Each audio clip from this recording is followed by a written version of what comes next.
নমস্কার বন্ধুরা, আমি মাম্পি আর মাম্পির খুঁটিনাটি চ্যানেলে আপনাদের সকলকে স্বাগত জানিয়ে একটি নতুন ভিডিও শুরু করছি। আশা করছি সকলে খুব ভালো আছেন, আমিও খুবই ভালো আছি। আজকে আপনাদের সঙ্গে শেয়ার করে নিচ্ছি খুব সহজ পদ্ধতিতে তৈরি আমসত্ত্ব, যেটা আমরা কম বেশি সকলেই জানি কিভাবে তৈরি করতে হয়। তবে আমার মা বানিয়েছিল বাড়িতে, ভাবলাম ভিডিওটা শেয়ার করি, সেই জন্যই করছি। অবশ্যই ভিডিওটি শেষ পর্যন্ত দেখবেন, আর ভালো লাগলে লাইক, কমেন্ট, শেয়ার আর অবশ্যই সাবস্ক্রাইব করে আমার পাশে থাকবেন।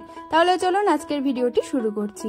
প্রথমে কয়েকটি পাকা আম নিয়ে নেওয়া হয়েছিল, তারপর আমটাকে ভালোভাবে ধুয়ে খোসাটাকে ছাড়িয়ে নিয়ে আমের আটিটা ফেলে দিয়ে রসটা বের করে নিয়েছিল। তারপর আমার মা উনুনের মধ্যেই আমটাকে বসিয়ে দিয়েছিল, কারণ আমসত্ত্ব উনুনে দিলেই না একটু ঝটপট তাড়াতাড়ি হয়ে যায়, নয়তো গ্যাসে দিলে অনেকটা সময় লাগে, আর উনুনে দিলে জালটাও বেশি করে দেওয়া যায়, তো খুব তাড়াতাড়ি হয়ে যায়। মা না এখানে বেশি কিচ্ছুই দেয়নি, আমটাকে দিয়ে তারপর ভালোভাবে জাল করে নিয়েছিল। আমটা বেশ ঘন করে জাল করে নিয়েছিল। তারপর দুটো থালার মধ্যে তেল মাখিয়ে নিয়েছিল, তারপর রোদ্রের মধ্যে ওই থালার মধ্যে ঢেলে তারপর রোদ্রে শুকিয়ে নিয়েছিল। ব্যাস এইটুকুই, তবে খুব সুন্দরভাবে হয়েছিল আর খেতেও হয়েছিল বেশ ভালো।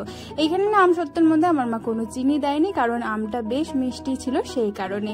আমসত্ত্ব শুকিয়ে গেছে, এরপর কেটে নিয়ে আমাদের খাওয়া শুরুও হয়ে গেছে। এই আমসত্ত্ব দিয়ে কিন্তু যে কোনো চাটনি খেতে বেশ ভালো লাগে।